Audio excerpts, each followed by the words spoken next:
Let's go on now to talking about the importance of community. I did say yesterday that one of my favourite phrases is that when it comes to that, locals don't want to be extras in their own movie. They want to be there, they want to be involved, they want to be stakeholders, and that has now to be accounted for. And we've seen this with the protests in certain places. So understanding local sentiment towards tourism is crucial. I'm going to give you an example, actually. In Dublin, I don't know if you know about this, but the city developed the Your Dublin, Your Voice survey for tourism. They asked 1,100 Dubliners from across the city how they feel about tourism across a range of topics, from problems with tourism to how locals interact with visitors to the city. And the results of that are now on a standalone website. So it's almost like a forum where people can say, this is what we feel about what's happening to our place, and people can turn to it and go, okay, right, if that's sentiment, then I will do that. But let's now get the views of the panel. Let's talk about transformative engagement, regenerative travel. I love that expression. I think maybe we need to explain that, unpack that a little bit, and how new approaches are gaining traction, which ensure deeper levels of commitment from the communities involved in what is being offered in terms of tourism in their own destination. So, to chair this amazing session, it will be, you saw him yesterday, where is he? Andy, there. The co-founder and director of Nordic Tourism Collective. All yours, my friend.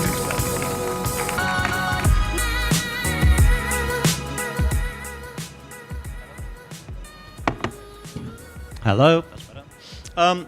Morning, everybody. We are going to talk about a subject which has been mentioned many times over the last 24 hours, 48 hours, and that is local communities.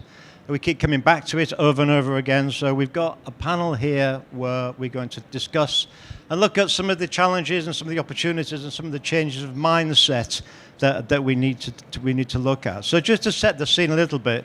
Actually, no, let's get the panelists on first. That's probably the best thing. So let's start in no particular order with Jillian Dickens. She is head of this Destination Stewardship and Training at the Transformational Travel Council. Now, Jillian is just a bit of background on Jillian. She's responsible adventure travel tourism development specialist. I hope that doesn't say that on your business card. That's a very long title. But she is experienced in development, stakeholder engagement, and storytelling for destinations. And she sees next generation and community-based experience development as a key to destination strategies going forward. So the work that Jillian does is about changing mindsets in destinations and in travelers, looking at how we can create a better future for us all. Next up, let's have on board Wright. Ola is the CEO of West Africa Tourism Association. So Ola, thank you for joining us. Ola was originally trained as a scientist, and she's devoted to travel and tourism on all of her efforts to improve activities and structures in Africa. Currently works as tourism consultant for many global organizations, and she's got a whole heap of projects on her CV, including the West Africa Ecotourism Network, the Mangrove Ecotourism Project, West African Cocoa Trail Tourism Project, and something called SHOE, which I've no idea what that is, but it stands for See, Hear, Eat, and Wear. So the whole background of all this work is community engagement and collaboration. Next, let's speak to Anne. So Anne Lotter is Executive Director at the Global Travel and Tourism Partnership. The Global Travel, I'm sure Anne will tell us a little bit more, but in brief terms, the GTTP is a business and education alliance working around the globe to inspire young people to build a career in travel and tourism. And finally, not least, let's welcome Misa Labarile, is that right? To the stage, who is Policy Officer Tourism at the European Commission.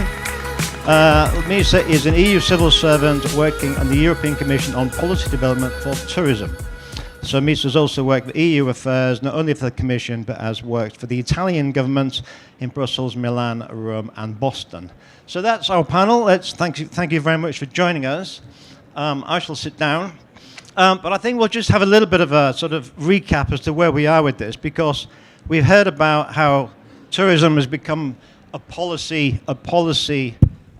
lot of policy debate of recent years about climate change, nature conservation, water pressure, traffic congestion, cost of living, etc., etc. And now we're seeing a shift from tourism being outside-in approach, as a managed economic activity, to a more inside-out approach, as I sort of describe it, where we're looking now to the communities to form a principled, meaningful community engagement. And how we can build better engagement with the communities and how we include them is really what we're going to talk about today with this lovely panel. So maybe, shall we start with you, Jillian? Do you want to, let's actually describe, as Rajan said, regenerative tourism. What is it? In my own opinion, and this may be incorrect, but in my own views, sustainability, we've been talking about sustainability on and off for the last 2 days. Sustainability is great, but it's really just a very passive state. And it's almost got to a state where people are bored talking about sustainability. Sustainability is just keeping everything the same. What regenerative tourism is suggesting is it's the next step up. It's actually making a positive contribution to societies, positive contribution to destinations, and actually going one better. How you get there and what you do is what these guys do here and the various processes. So I think different backgrounds, different organizations. So I think it'd be useful to actually hear a little bit from everybody as to who they are, what they do, what their experience is, and really in very broad terms, tell me about the Transformative Travel Council. Jillian, over to you. Okay, well, I will say this is a very amazing panel, isn't it? I'm very honored to be here. So the Transformational Travel Council, we are aside from being a membership organization for conscientious travel and tourism, trade and industry members, we also provide education for those that want to harness travel as a force for good, for both individual change and societal change. So that's the Transformation and Transformational Travel Council. So we do this through programs, facilitation with communities, and organizations. So looking at systems change and using inner development and paradigm shifts and mindset shifting as a tool to affect that system change. And systems can be organizations, but they also can be communities. It's a global organization, so you work in destinations and with clients around the world. Yes, our clients are travel trade, so tour operators, accommodation providers, hoteliers, guides, nature-based organizations, as well as destinations, so working with DMOs or chambers or municipalities. Thank you, Jen. Now, Ola, you're in a different part of the world with its own challenges, no doubt. And Mulder's microphone is perhaps not working. Is it working now? Give it a go. Yes, yeah. Okay, yeah. so Ola, tell us about your work and a bit of background about the West African Tourism Association. Now, the West Africa Tourism Organization, the West Africa Tourism Organization is a not-governmental regional tourism board. That is really what we can describe us as. But we deal with the development and marketing and promotion of all that is travel and tourism across the sub-region. Currently, we are it is West and surrounding countries, Central Africa. So we currently have 19 countries, including Cameroon, which technically is Central Africa, but borders West Africa, and we have 2 more, joining. And what we, do is, because I'm sure let me ask this, by a show of hands, how many people have been to West Africa? Okay, yeah, well, thanks to you guys that have been. The rest of you, what are you waiting for? So now, when you talk about tourism in Africa, you think, most people think, the North, Africa, Egypt, Tunisia, Morocco, etc., Eastern Africa, Kenya, then Southern Africa. People don't always think West. But now I can say this to you, that whatever form of tourism you're looking for, you have in West Africa. Now, a lot of people obviously are not aware of this. They're not, privileged. They haven't been privileged enough to, experience it, and that is our job. So our job is to let the world know, but not just to let the world know. You let the world know of what is, ready, and not perfect, but what is sellable. But so then we deal with, developing. But Ollie, you are through your work, and what the focus here is on community and working with engagement with local communities. So part of your responsibility in promoting the region as a whole is to encourage the engagement within the communities in Africa, West Africa. Yes, definitely. So most of our projects, because you have a lot of global organizations or even local that deal with general tourism. So we focus a lot more with working with the locals, with the local communities, and with communities in the rural area, because oftentimes a lot of the tourism or tourist attractions are in those areas anyhow. So you have to work with the local, and not I'm sure we will get into some other things that we do later on. Yeah. So I'll give you some examples of that a little later, because it'll be really interesting to hear. So Anne, you are, tell us about the GTTP first of all, what your work, a little bit of an overview. Yeah, sure. Thank you very much for having me, by the way. So the GTTP, the Global Travel and Tourism Partnership, we work with global business to develop curriculum and educate young people in travel and tourism globally. We work currently in 17 countries. We have approximately 650,000 students annually who go through our program. And the core purpose is to look to inspire them to join our great sector. What my belief is that we should start earlier in that process. And that's why we work with schools, we work with colleges, we work with first-year university students as well. Because this is a point when they're really considering, what am I going to do in my life?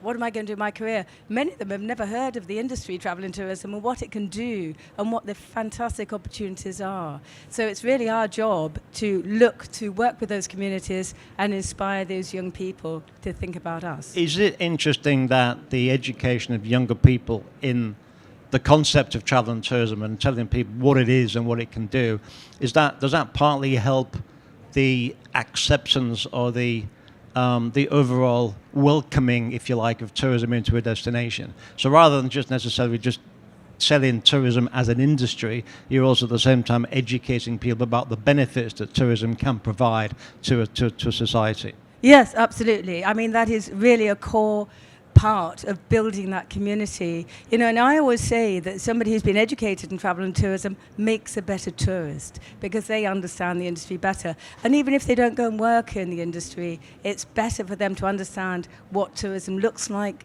in their community and how they can save and help and protect it for the future. I believe that education is actually critical to the development of the tourist sector going forward. And Misa, welcome. Thank you. Hi. Yeah. So you're at the European Commission. So I'm the white fly. Yes.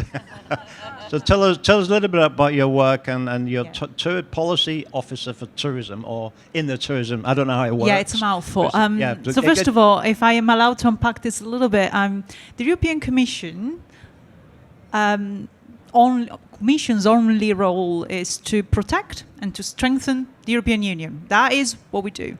The European Parliament represents the citizens. The Council represents the governments. But we only push for the Union to be stronger. And in the Commission, there's one team that does tourism. That is where I work. So our mandate is to support the system, the ecosystem in Europe, and to make sure that it all moves in one direction. So I'm the white fly because, no, I don't work directly with communities. I'm on a different level, and so very often I know we are considered very aloof because we're in Brussels, the community is not there, they don't talk to us, we don't talk to them. And I'm here, and I'm grateful to be here because I'm hoping by the end of this to have convinced you otherwise. But the European Commission must have, and I'll ask you this question now, I may as well, do you have a tourism strategy? We do. You do? Okay, fine. We do, and we have not written it all by ourselves. It took us 9 months to write it, and we consulted everyone and anyone who was willing to talk to us, either remotely, in person, all the lobbyists, all the communities, regions, anyone who wanted to talk to us, we listened to, we wrote it together, we sent it to the governments, they vetted this and that, and so the parliaments, and after about a year, we had a strategy that was post-pandemic. And I would like to talk to you about it maybe later a little bit, because community involvement is part of it. Okay, that's fantastic to hear. And I know I did quite a lot of work in Scandinavia, where the Nordic and all the European funded projects are based upon this collaborative notion. You can't get any EU funding unless there's at least 2 or 3 countries involved in that project. Yeah. That is correct. That is one of our approaches. But also, you can't get any we can't put any funding, any money, if it's out of the scope of our priorities. And that is why I always invite everyone to help us write those priorities. You want funding to go there, it needs to be on our priority, on our strategy papers. So we might have to reshuffle the deck chairs, so to speak, here, because as far as I can see, and maybe we've got on our left here Jillian, who works, forgive me for saying this, as a sort of in an idealistic environment where she sees a bigger picture and how can we change mindsets and how can we get communities to be more engaging. And the communities include the people who are in destinations as communities, but also visitors who visit destinations, so they're also communities. So how do we change the mindset? And someone mentioned, I can't remember who it was, a panel earlier this morning about changing the mindset of visitors as well as the mindset of, so that's sort of Jillian's position. And then part of that process is a training process, which is very much where Anne sort of fits in, I think. She can provide some of the tools which will enable that to be done. Ola's sort of presents more of a problematical area, I suspect, because her challenges, I think, probably in West Africa, are fairly very complicated at best. So she probably is at the coalface, so to speak, of working in this and trying to get communities to work together. So we've got quite a broad brush here, and then Misa at the end is given us a sort of European perspective and how that fits. So let's start with you, Jillian. I mean, I think that, perhaps that was a little unflattering, and I apologize. But is that a fair shout? So can you give me an example of the type of work you do, for example? Well, first I'd say that what we do is we are regenerative tourism or regenerative development at the core is working from potential rather than from the issue and then the challenge and the fix. It's looking at wiping that away and looking at what the actual potential of a place can be. The thrivability of a place through tourism. So I don't know that that's idealistic. And I think that it's quite possible because we've seen that. We've seen that through the work that we do, there can be a change, a systems change. So I think it's okay. I accept it, but I also challenge it. You gave me an example just before we came in here about visitors dropping rubbish. And you said that's a mindset thing as much as anything else. So you can legislate for it, but unless you change the mindset of people, and that's sort of a very bad example, but that's the sort of work you do. Well, first, I think we should talk about the importance of community engagement and the importance of meaningful community engagement and how novel this is. We just heard the example of the survey, the resident engagement sentiment survey in Ireland being posted and the results being posted on a website. I think this is good, but it's pretty shocking that that's novel and new because it is so important to get not just the community's feedback about how they feel about tourism, but from the beginning, from the core, what it is that the community wants in their place. Do they want their place to be a four-season destination? If there are crowds in the summertime, is the answer to have it distributed? Because it could be that the residents prefer to close their doors for a while, even if it's not what the companies want, it's not what the industry wants, it's not what the visitors want. tourism is about people from away coming into somebody's home and experiencing that place and that culture, the infrastructure, etc. But first and foremost, it's the home. You're buying and selling another person's home, like this. You're going to your document. You're going to show us, and it's just having the community's perspective and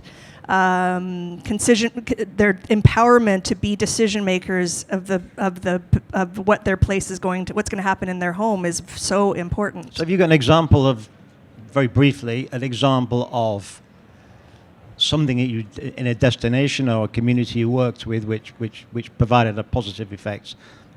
Right. So we work at the Transformational Travel Council. We go very deep, and rigorous in terms of our community engagement. So it's all about capacity building around inner development. So what we do is, the approach that we take can be quite long. It's quite rigorous. So it's not just going in as a consultant and doing a survey, for example. You mean by quite long? Do you mean like a 6 months, or do you mean like 6 years? 18 months. It can be a process. We worked in one community for 18 months. And so what we do is ultimately build communities of purpose. So we're working with tourism leaders. They can be in attractions, hotels. They can be DMOs, and they also can be representing of resident groups or community groups. And we work with them to shed their preconceived notions of what the problems are and what the solutions are. This is a big process in regenerative development. Shed those notions, determine what their shared values are, as first what their own values are, and what their shared values are as a group. And from there, from this sort of part, I don't know if anybody knows the Otto Sharma theory U, but that's the process we take, where we go down the U, shedding these notions, and then building up their capacity as we're going through the U. Like, what is thinking from potential? Really imagine what this place can be, what your destination can be, and how tourism can help you fulfill your goals. And really think big. And from there, we design. So from there, we create the strategy. Or when we say we, it means we're just facilitators. It's the community from this sort of empowered place is designing their future. And then Anne, I mean, I know you do training as well within the council, but that's your specialism. So I guess part of the process that Jillian is describing, that's the sort of educational process that you go through in order to do that. Yeah, absolutely. And I think we work with governments because we're delivering education in government schools. And so it's important that government are on board. We work with their teachers to deliver it. But I think that we need to also consider what we're delivering and why we're delivering and where that curriculum lies. So how we can inspire these young people to consider travel and tourism. We all know there's a huge issue in the industry with finding people to work across the industry. And so the curriculum we look at delivering is around core skills and training, but it's also around entrepreneurship. 375 million businesses globally are small and medium-sized enterprises in travel and tourism. So we need to facilitate education for that group of people as well, not just the bigger organizations. We look at sustainability as an educational process as well. So when the student goes through the program, they have a good core understanding of the industry and how they can engage with their community with that industry. And I know somebody said on a panel earlier today about not knocking down the environment. Well, maybe that's part of our training as well, looking at how the cultural side of education is important to build those communities in a cohesive way so they understand what's there, what's on offer, what the opportunity is, and how they can engage with it with a mindset of knowledge and accessibility. Interesting. I think on my lap here I have the Visit Faroe Islands Tourism Strategy for 2030, and it's called HEIM, which basically is Faroese for home. And talking about locking the doors and shutting doors, the Faroe, people may not know this, but every summer, the Faroe Islands closes. So they have something called close for maintenance. And they close the entire islands for a week, and they get volunteers from all the communities, and they invite international visitors to also join as volunteers to basically clean it up, make sure that all the fences look nice, make sure that the farm, and that's a great example of actually the community taking pride in their own environment and actually doing something about it and getting people to involve them. So that's fantastic. That's great. And then I'll come back to you in a second, Ola, because I really want to dive into this West Africa stuff. But Misa, I mean, has the European policy decision-making process changed over the last... How long have you been at the European Commission without being rude? I want to say a total of 13 years. Oh, right, okay. So have you, over the 13 years, have you seen a change in the way that the tourism strategy has been developed? Oh, I haven't been in the tourism sector for 13 years. Take a guess. Okay. In any case, yes, I have. And I'll tell you how.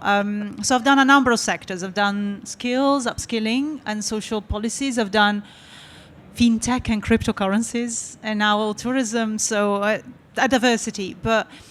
And I can say this with pride, I don't think I've seen a public institution reinvent itself as much as the European Commission does. And they do that every 5 years when new policymakers come in. This is that time of, by the way, this is that time of the cycle. The European Commission looks at itself and says, is how it structured works? Is this structure still reflective of reality or is it not? And then they reshuffle. And we're in the middle of a reshuffle, and I don't know which direction it's going to take, but I do know for the very first time in the history of the Commission, that's almost 7 decades, we will have a whole portfolio. Imagine it as a ministry in your own governments, but a whole portfolio on sustainable transport and tourism. This is the very first time tourism makes it that high, that visible, that strong. So it's a good sign, I think, for the sector. And that's a first sign of change, but more in the details, and that's even more interesting, I think, over the years, over the past 10 years, more and more, the Commission's policy making, the decision making, the policy making process has relied on consultation with stakeholders and impact assessments. And it's a very technical term, but the point is, we do nothing, we propose nothing that's not very heavily substantiated by evidence. So before we can put anything in writing, any kind of legislative act or even strategy, we write a document that has to be the results of this big consultation. It takes months. And it has to have indicators, KPIs. It has to be scientifically solid. And then there's an independent committee that goes through it, interrogates us, approves it or fails it. And this is also why it takes us ages to get anything done. We can't go that fast unless there's a crisis. Remember the big Next Generation EU money that came out 3 years ago because of COVID? That skipped all that because it was a big emergency and we put 800 billion euros right there without any of this being needed. But it was a crisis. In general, I think this is what I've seen the Commission doing more and more, and now it's so rooted that nothing can get done without going through this whole procedure. And yes, we're bureaucrats, yes, we go through a lot of paper shuffling, but this makes us accountable and gives us the tools to say, guys, we decided this together. It was really the best option. And Ola, so tell us about the challenges you've faced, because you in a sort of, I mean, you've done some some of the projects you've worked on look fantastic, very collaborative, but you must face certain challenges which are perhaps not the same sort of challenges that you meet everywhere in the world. You must have your own local challenges you need to deal with. How do you navigate that environment? Yeah, maybe I might probably just add a challenge to like my middle name, But now I think I probably want to disrupt this a little, because we've heard about how we need to engage the community and train people coming into the community. Now, how about is actually the community giving you the problems? Because oftentimes that is what we face. And I'm going to use an example of one of the projects, and our experience with the outside world and the local community. Now, I'm coming in as an FDI, and I'm coming to develop your community. And I think my first experience was like, I'm going to be welcomed with open arms, and everybody's gonna hail me as a, hero, heroes, whatever. Yeah, hey, fantastic! What a great job she's doing.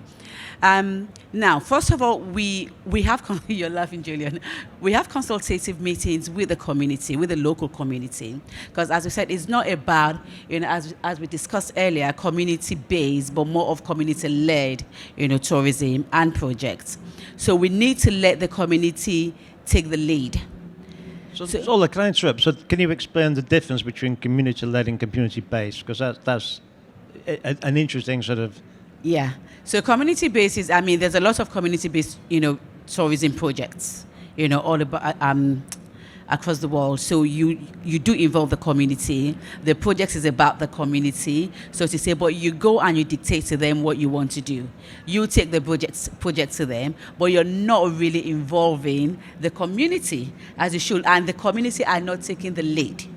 So when a community takes the lead, then it is a community-led tourism. But when you have your own ideas, and this is how it must be, etc., you take it to the community. We're doing good, and yes, you're the savior. Going to the community, that is a community-based tourism. So just to clarify that. So we have consultative, meetings and all. Then we decide how. Because obviously we have the expertise. They don't necessarily have the expertise at this stage. But we find out that in West Africa, and I think in most African countries, actually across Africa, we practice sustainable tourism naturally. Whereby in other areas, you have to learn about it, you teach. But these people, this is the lifestyle. So sustainable tourism is nothing new to us. We've rebranded it and given a name and all, and it's getting more popular. However, that is our lifestyle. That is the lifestyle of an average, villager or people living in the suburbs and etc. So now, after having your consultative meetings and all, we actually the example of the mangrove project. So we take the land. Well, I don't want to not take the land, but the community gives us the land, and they say to us, we have a lot of mangroves in this area. We go review. This is perfect, for the project. So we don't necessarily buy. Sometimes we lease the land.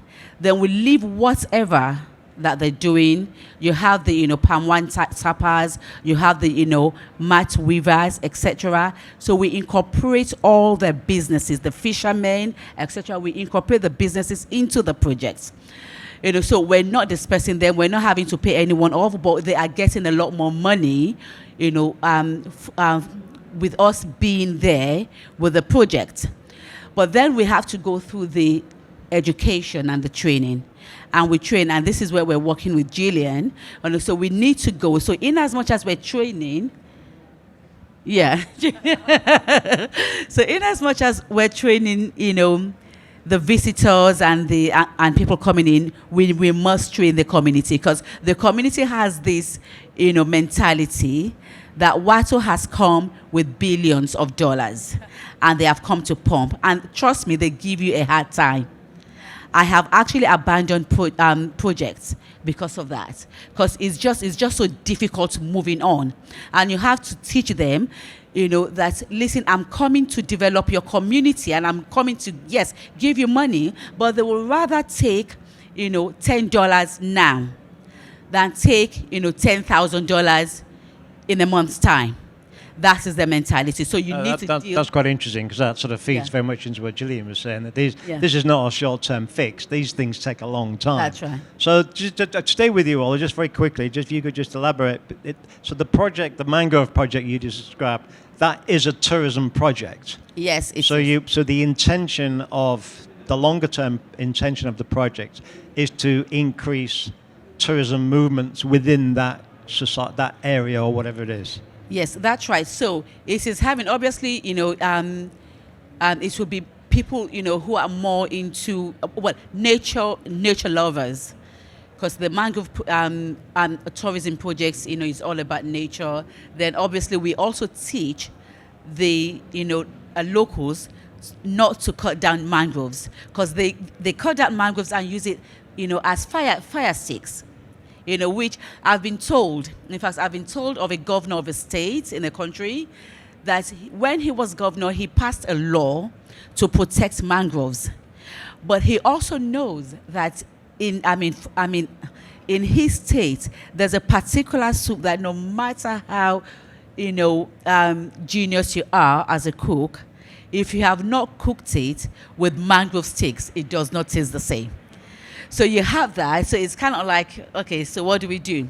But he had to pass the law because he knows that cutting down mangroves is going to damage our environment and, is going to do a lot more harm to the community. So you have to save the environment, but you also have to then teach the locals, okay, don't cut mangroves, but then if they're not using mangroves, you need to give them an alternative. But then going back to the tourism projects, as it says, we build a lot of touristic attractions around it, and people go on the boat ride through the mangroves. It's really beautiful and really lovely, and you get more money for people paying. But the people, fees. Just to finish on this, the people, are they recognizing now the benefits of doing the work that they did? Yes. Yes or no? Yeah. No, yes. Yes, because eventually it takes a long time. Yeah. But, you really have to get them on board to continue. And if they're not on board, sorry, there's nothing much you can do. Fair enough. So, Jillian, you obviously, the projects that you work on and the longer-term projects you work on, absolutely vital. The collaborative nature takes part. That's all part of it. How do you select who is part of that collaborative nature? Do you take I'll have one from that area and one from that area and one from that area? How do you do that? Is there a sort of mechanism which you follow? We're facilitators, so we work with the executive directors or the champions of innovative approaches to tourism development and management in a place. So we work with that. It's usually an individual with a vision, and help them ensure that there's a inclusive group. So there's inclusivity, there's diversity, and representation of different sectors, including that of tourism, but outside of tourism as well, because of course it's not in a vacuum. That's one element. It's looking at a whole systems approach. So yes, it's a little bit of. Another thing that's very interesting and that I've recently adopted is that we are including those that are game. We want people that are involved, that see that there is possibilities for change. The naysayers really pull things down, and the energy goes in that direction. And we've recently said, you know what, executive leader in a place. Let's work with the people that see the potential, and let's have those that don't come on board later. And so that it's not fully inclusive. It's not welcoming those that just want to take it down. And I think that's really a big learning, and it's kind of controversial, right? I think that, so in terms of creating a group that does represent different elements of our sector, as well as other community groups that are maybe outside of it, representing the residents themselves or individuals. So as a facilitator, are you also the leader? Because, I don't know, but I would imagine if you have a collaborative... Sorry, I'm throwing questions that we haven't prepared. So it's a shepherding, leading from behind. So I think if you have a collaborative process and you agree as a collaborative organization or as a collaborative group that this is what we're going to do, you still have to manifest that. So who makes sure it actually happens? Is that do you do that as your organization? Yeah, we're managing it. We're project managing it. We're providing the content, and we're the teachers, and then also support. When there needs to be a question asked or more pushing done, then we'll do that. Absolutely. We're active in it, but it's just a different in the mindset, not coming into a community and being consultants to say, okay, this, we'll just get some information from you. Thank you very much. Now we're going to make a bunch of decisions on the side and come back to you and say, this is where we think we should go. It's just, I think, doing it differently and taking more careful steps, building their capacity to make those decisions on their own. But would they come to you, or do you go to them? So if you have a destination that's sort of, because we're talking about tourism development, we're talking about involving community in the tourism industry. So in this particular instance, anyway, do they say, "Hey, we want a more inclusive tourism industry," or do you go to them and say, "What you need is a more inclusive tourism industry"? How does that work? That's a good question. It comes in different ways, but the key. The red thread throughout all of our projects is that it starts with one or two people that see that something needs to change, and that tourism is and that our approach needs to be different, an innovative solution and transformative approach. And they'll hear about us they'll come to us because they've heard about us in other ways. Maybe they've taken our course, our Transformative Travel Design program, or whatever it might be. They've heard about this in the media. So the approach has won awards, things like that. But no, we meet them where they're at. So if their issue is that they see that tourism is an over-tourism problem, or they want to it's an under-tourism problem that they want to overcome, then we'll work with them to take a different approach, depending on where That's they're interesting at. because all of the conversations we've had today and yesterday was generally about over-tourism.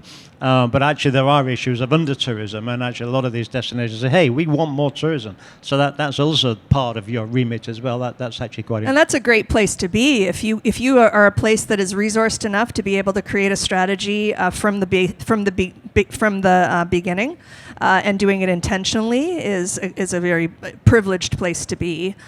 And I'm sure that also applies in your region as well, Ola, Yeah. in terms of these destinations, they actually developing stuff too. So let's move on. So we haven't got a huge amount of time left. Anne, so training. So tourism has got a bad press. People don't know about it. People don't understand the economic benefits and all that. Is that something that you've seen has got worse or got better over the last few years? And what's your feeling? I think it stayed statically bad over any number of years, over the last 20 years. And one of the things we really try to do, and it's why we're looking to capture the market, if you like, as early as 16, 15 years old. And that's a point where young people might be thinking about, what am I going to do in my life? What's my career looking like? You know, let's entice them and inspire them at this point rather than leaving it out. And I think many governments are really missing the point in not allowing travel and tourism to be part of a national curriculum going forward. And one of the reasons I say that, I can give you an excellent example of our program in South Africa. So we started in South Africa 20 years ago in Soweto with a very small community education program. And it grew and grew and grew, and by 2012 we had incorporated it into the national curriculum of all high schools in South Africa, from age 16 to 18. So every South African student gets exposure to the industry. And we know, because we're in the industry, that it's a very complex ecosystem that can be quite difficult to unpick and understand. And that's our job as educators and communicators, to really lay that out and show young people these are the career paths you can have. This is a really exciting opportunity for you to have a fantastic career in this industry. And it's up to us to do that, to take that role. And in South Africa, we're now in the whole of the national program. And if I go and ask GMs of hotels in South Africa, do you have an issue with finding staff for your hotels? The answer is no. Whether that's because every student in South Africa is exposed to the industry or not, I can't be absolutely certain, but I'm sure it's part of the strategy of ensuring that our youth for the future have access to our industry. Interesting, because I mean, walking around Seville, and it lives on tourism, and if there was no tourism in Seville, there'd be 1,000 restaurants would close down tomorrow. But it's actually understanding why tourism actually can be a longer term career choice, and there's a lot we can go in. We can talk about tourism as a career choice in the longer term, but we will perhaps not debate that right now. Misa, I'm going to ask you a question which again is unprepared, so I'm sorry about this. So in your tourism thinking in terms of the EU, do you work in what is going to happen or what you're planning to develop, or do you also work on remedial actions as well of what may have already happened and trying to fix what perhaps went wrong? No, it's mostly forward-looking. Mostly forward-looking, unless we have a strong argument coming from the political side, saying, put some money behind this, put some thinking behind this, we have to address this somehow. But mostly it's forward-looking, meaning that we have a strategy to 2030, so we have a one direction, we coordinate so that all governments, all regions, municipalities work in that direction, support them if they don't know how. And importantly, and I'm very inspired by what I've heard, we help them by supporting the networking, the matching.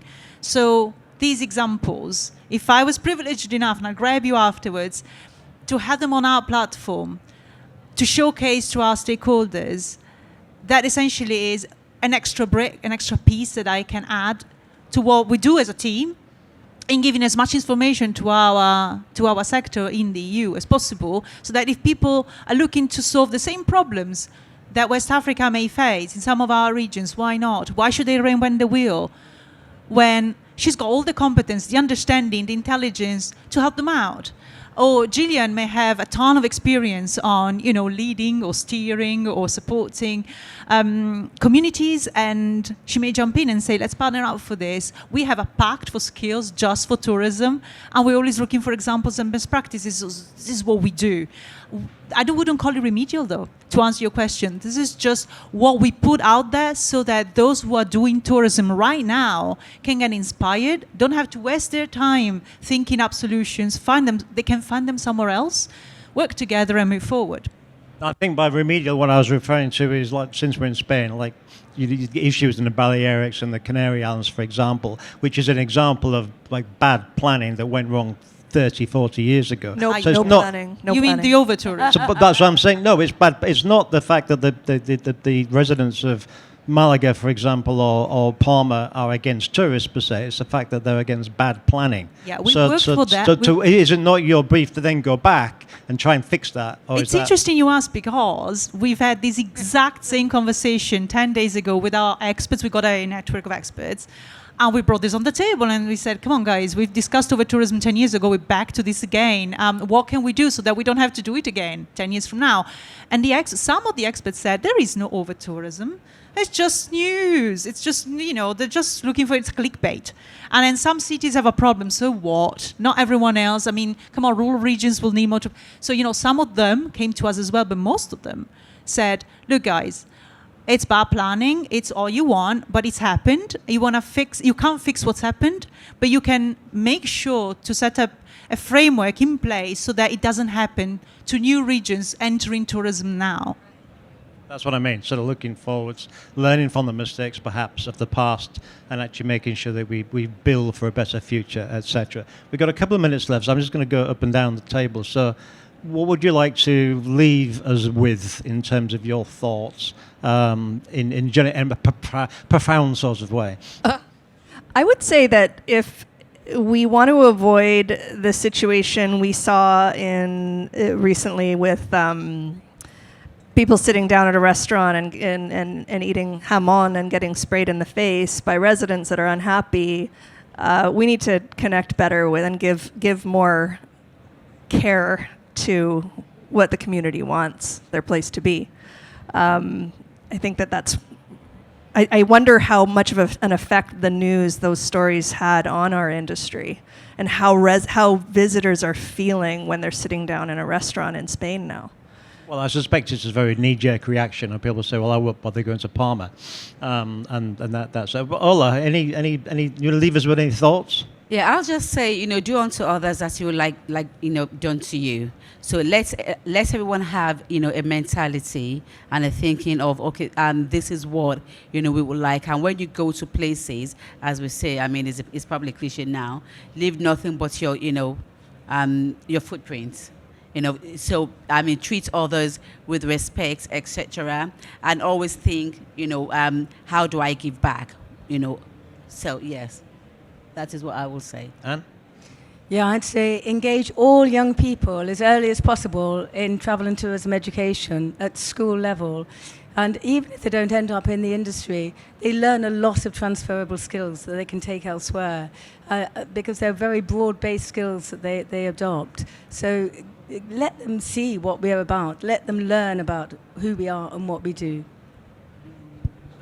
I think I'd say make visible. We've been retrained on community engagement ourselves. Just to give a quick example, the European Capital Smart Tourism has been running, it's the yearly award that we give to the best city. It's been running since 2018, and we neglected when we set it up to put community engagement as a criteria. It's nowhere to be found. I can change that. I will change that, but as it is now, it's not good. It's not a criteria. What happened was the applicants, the cities that applied, showed us that they had it, and progressively the winners were always the cities that had it going already. And Rajan here stole my line. I don't think he knew, but he mentioned Dublin. Dublin is the 2024 Capital on Smart Tourism, and they won also because the CEO of Dublin City Council, who runs the tourism strategy, said what's good for the residents, good for the visitors.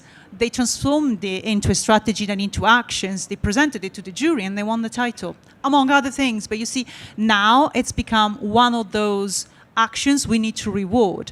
But we already put it in the strategy anyway, so the most that's political great. I mean, thing. I think collaboration is just something we talk about, but on top of collaboration, we also need good leadership as well, and I think that's a good example of. I hope so. We've got 9 seconds left, so I'm just going to a little plug here. It's not a plug, but it's interesting. As I said, this is the Faroe Islands Tourism Strategy to 2030. It's called HAME, and the entire tourism strategy is based around the concept of home, and the idea of building the Faroe Islands as a home, not only for the Faroese, but also for the people who visit. And the 3 pillars of their strategy is to build a better tourism is a means of building a better home. Tourism is a means of sharing our home with others, with our guests and with the world. And tourism is a means of preserving and developing our home and our natural cultural heritage. So if anyone wants a copy of this, I can send them to them. It's really worth reading. It really gives you a completely different perspective on our thinking in terms of destinations and tourism. Yeah, you want one? Okay. Thanks for our panel. It's been a good fun session. I've enjoyed it very much. Big round of applause, and thank you very much. See you again next time.